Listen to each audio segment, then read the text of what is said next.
nito yung airport. Yung Terminal 3. Cebu Pacific.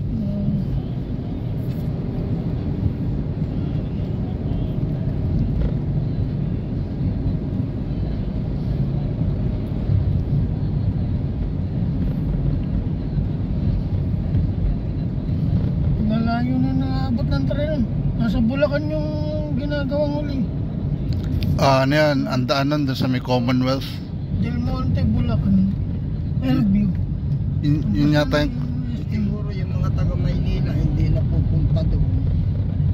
Ang mga taga Norte na lang.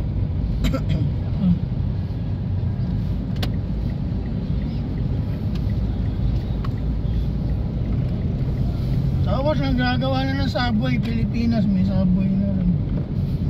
Kailan pa mayayari yun? Malayo na eh.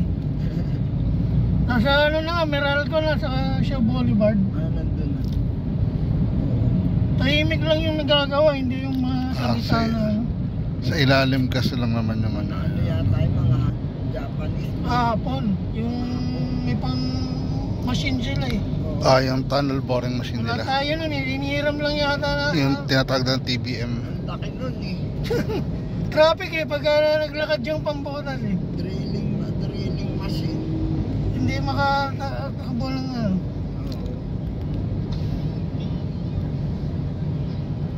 Hindi pa naman nila sinasara yung mga Julia Vargas doon at ano. Meralco Avenue po.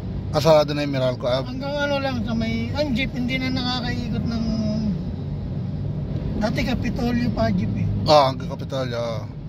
Sa may mga Shangri-La doon. Ba nang ladaanan yung mga yun. So anong daanan ng mga hindi yung Pasig Boulevard na doon sa may C5.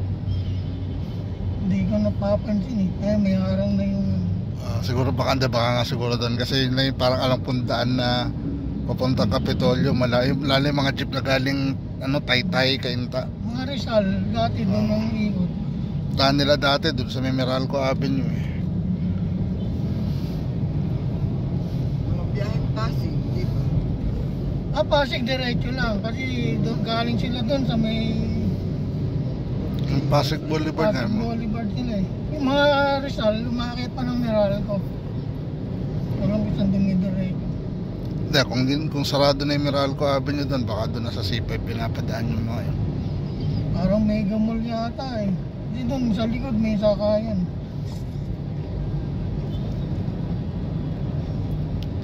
Sa likod naman ng Mega Mall, ang dinadaanan ng mga yan, balik sa Shaw Boulevard. Ikot sa Shaw Boulevard doon sa Kapitolyo doon. Saan ba nagdadaanan yung naguguluhan ako dun sa hukay na yun. Kasi nasa nag-umpisa sa Mindanao Avenue. Inalis na nga yung lalaking puno. Ang station pala pag subway, buong